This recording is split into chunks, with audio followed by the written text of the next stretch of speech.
Les vraies voix Sud Radio, le coup de projecteur des vraies voix.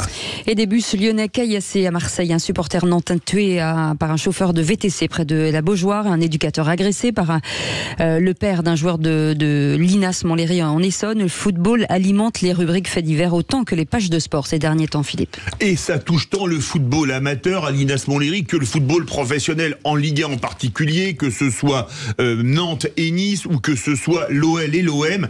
Et vous, qu'est-ce que vous en pensez? Est-ce que le foot est devenu l'enfant malade du sport en France et même peut-être ailleurs? Est-ce que l'effet de groupe incite à la violence? Est-ce que le football est tellement populaire qu'il génère tant de frustration? Le football est-il le miroir de notre société? Vous dites oui à 63%. Vous voulez réagir, le 0826 300 300. Et pour en parler, Chérif Guémour est avec nous, journaliste à SoFoot. Bonsoir, merci d'être en direct sur Sud Radio avec nous. Philippe Bilger, vous qui aimez beaucoup le foot. En chambre, oui, en ce qui me concerne. Oui, bien entendu. Le foot avec toutes ses dérives. Moi, je suis étonné par l'étonnement de la question de Sud Radio. Si j'ose dire, parce que l'univers du foot n'a jamais été, il ne l'est plus du tout, un univers séparé de la société elle-même. Ça n'est pas un monde protégé, ça n'est pas un monde irénique, c'est un monde qui pousse au paroxysme ce qui existe déjà dans la société, la violence, l'absence de savoir-vivre, les insultes, le racisme, éventuellement pire. Et deuxième élément qui, je l'espère, conforte mon point de vue, c'est le fait qu'on sait maintenant depuis des années qu'il n'est plus un événement même le plus festif. Et Dieu sait que le foot devrait être un événement extraordinaire sur le plan du divertissement qui échappe à la violence. Regardez, je pense au mariage, le foot est en plein dans ce cyclone où même ce qui devrait nous réjouir devient un motif de chagrin. Françoise Degois. Moi, je crois que l'histoire du foot, c'est l'histoire de la société. Quand vous avez les créations des premiers clubs de foot en Grande-Bretagne, à Londres, c'est une bagarre sans nom entre les différents quartiers, dans les différentes villes également. Vous avez le foot ouvrier contre le foot bourgeois. C'est l'histoire éternelle de Liverpool ou de Saint-Étienne. Voilà. Donc moi, je crois qu'il n'y a jamais eu de différence. Ce qui me gêne beaucoup aujourd'hui, en réalité, c'est probablement le laisser aller. C'est ce que vous disiez, Philippe David. J'ai l'impression qu'il faut les 200 morts du Heysel, ou même plus. 38 au Heysel. Voilà, j'exagère, pardonnez-moi, mais dans mon esprit, ça reste un truc tellement tragique, le Heysel. Oui. Voilà, il faut le Heysel pour que quelqu'un se décide à réagir. Je pense qu'il faut vraiment réagir, et j'ai toujours beaucoup de mal avec les instances, que ce soit les instances nationales ou la Fédération internationale, qui vraiment me sort. Oui, voilà, me sort par les yeux. Sophie Gauguin. Oui, c'est-à-dire que dans tous les débats qu'on a, c'est le fait de société, la société, le reflet de la société, mais enfin, c'est nous tous la société. Hein. C'est ce qu'on en fait, chacun en responsabilité, que ce soit dans un club de foot ou ailleurs, chacun est responsable de la manière dont il se comporte et doit donner l'exemple, qu'il soit encadrant, qu'il soit joueur dans un petit club ou en prime dans les compétitions à la télévision. C'est sa responsabilité à lui, c'est la responsabilité à tout le monde en tant que citoyen participant à une activité sportive de savoir où il se situe. La société, c'est de la poésie. Ce que je veux dire, c'est qu'on est dans l'action. Bah oui, mais si, on est dans le réel. C'est la place de chacun, qu'il soit dans un club de foot ou ailleurs. Et il se trouve qu'effectivement, on constate plus de choses dans le football. Mais ce que je veux dire, c'est que comme plus personne ne craint rien, que l'autorité, c'est pas bien de la même façon. Bah si, je suis désolée. Bah t'as le droit de pas être d'accord, mais non, pas du tout.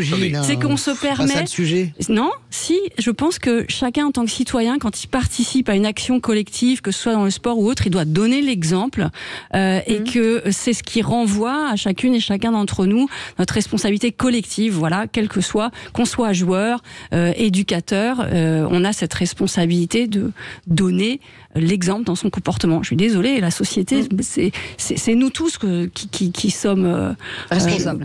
Oui. Chérif Guémour, journaliste à SoFoot, forcément c'est très philosophique le foot ce soir.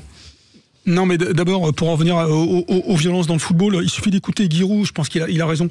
Il a dit Il disait qu'en fait, le football était déjà très violent à son époque, dans les années 70-80, mais c'était pire qu'aujourd'hui, il faut le savoir. C'est-à-dire que des bagarres de supporters, des cars qui se faisaient caillasser, des joueurs qui se faisaient agresser en arrivant au stade, voire sur le terrain, c'était monnaie courante. Donc c'est pas quelque chose d'absolument nouveau. C'est le football, ça génère des tensions, de l'agressivité, voire de la violence. Je dirais peut-être que le phénomène nouveau, c'est le nombre de morts, parce que on n'était pas habitué à ça. Mais il faut les circonscrire à l'extérieur du stade. Dans le stade, ça se passe à peu près bien. Il y a des dérives. Oui, on a bien vu. Il n'y a plus de grands drames en Europe depuis Hillsborough. Ça doit être le dernier. Oui, voilà. On a eu l'exemple malheureux de cette famille de supporters marseillais à Nantes. Oui, voilà. Donc bon, voilà. Mais là, il y a plutôt une défaillance des services de sécurité. Non, c'est plutôt à l'extérieur du stade. À l'extérieur du stade, c'est là qu'on peut extérioriser toute cette violence qu'on a vue, l'attaque du bus, il y en a eu d'autres, l'attaque de bus, celui des supporters brestois à sortie de Montpellier. Et la réponse minimum qu'on attend, elle vient on attend à la fois une réponse des pouvoirs publics, mais d'abord des instances du football. Oui. Et pour en revenir justement à l'épisode du car de Lyon qui a été caillassé, c'est surprenant que la décision de la FFF et de la Ligue fasse rejouer le match à Marseille, avec un public de supporters. Sans huis clos et en interdisant les supporters. Dans des mêmes circonstances, on a délocalisé le match à huis clos. Donc c'était un minimum. Mais comment vous l'expliquez? Est-ce que c'est une question, par exemple, on est en train de négocier les droits télé, on sait très bien, par exemple, dans les négociations de droits, parce qu'il y a tout ça qui joue aussi, qu'il n'y a que 2 affiches en fait qui sont réellement importantes. C'est PSG-OM, match aller, match retour, c'est ça aussi qui porte. Oui, c'est l'affiche. C'est les affiches. Et avec l'OL aussi. Est-ce que vous expliquez dans cette décision complètement barjot, et moi j'ai regardé ça, je pensais que c'était une fake news, est-ce que vous pensez qu'il y a aussi tout cet aspect financier derrière, de faire rejouer avec du public au même endroit ou pas? Oui, parce que comme c'est une affiche spectaculaire, même si pour moi c'est une affiche dévaluée, c'est pas le Marseille d'avant ou le Lyon d'avant. Oui. Mais donc oui, il y a des enjeux de visibilité. On est en pleine renégociation des droits télé, notamment les droits télé à l'étranger qu'on espère faire progresser. Et la deuxième chose, il y a un déni, tout simplement, c'est que les éducateurs, notamment dans le football amateur, et là on parle de l'INAS Montlhéry, ça fait un bout de temps, moi je discute avec certains éducateurs, il y a même eu des livres qui ont été écrits dessus. Et là, on revient à nos débuts, le reflet de la société. Oui, il y a beaucoup d'agressivité. Là, ça tourne parfois à la violence. Ça commence par les parents. Et là, je vous rejoins, madame. En effet, la société, c'est nous. C'est comment on éduque nos enfants, comment on rétablit les règles du vivre ensemble dans le domaine du sport.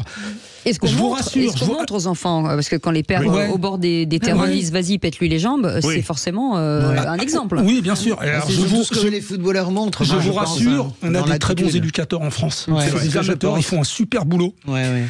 C'est pour ça qu'on sort tant de bons joueurs aussi. Voilà. Et on a beaucoup de parents tarés, passez-moi l'expression. Mais c'est vrai. C'est beaucoup problématique. Allez, 0826 300 direction Montpellier avec Laurent qui voulait réagir. Bonsoir Laurent. Bonsoir Laurent.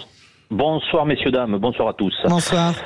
Donc je voulais réagir tout simplement. Le football, c'est du communautarisme sportif, d'accord? C'est-à-dire celui qui est pour Montpellier, il est que pour Montpellier, celui qui est pour le PSG, il est que pour le PSG, et si jamais un gars de Marseille vient, il se fait castagner.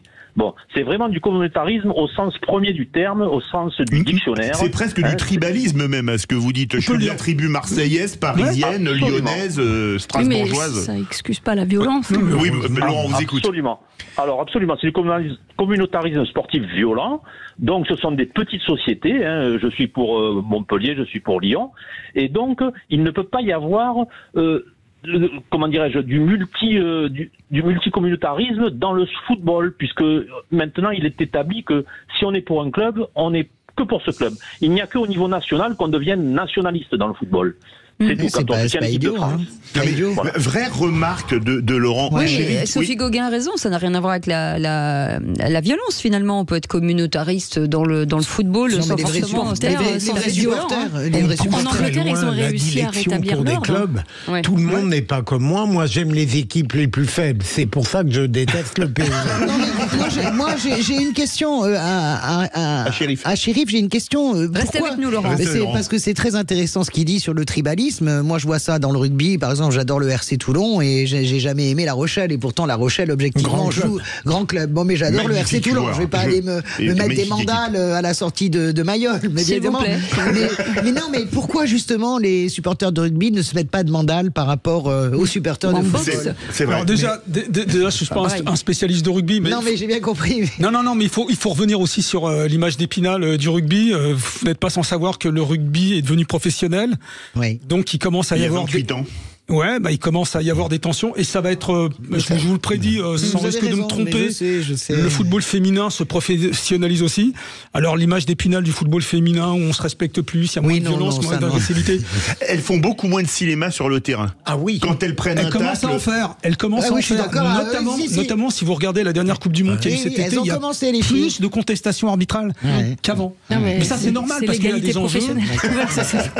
Et vous pensez que les rugbyman vont suivre le même chemin? À partir du moment où on va commencer à verser des salaires aussi délirants, enfin peut-être ça n'interviendra peut-être jamais. Vous pensez? C'est une question d'éducation. Comment dire? Et puis il y a aussi. Alors attendez, je reviens aussi à un phénomène de compétition. Là, on va parler de la L1. N'oubliez pas que maintenant on est ramené à une première division, la L1, à 18 clubs, et que ça génère des tensions parce qu'il va y avoir encore 2 descentes et demie.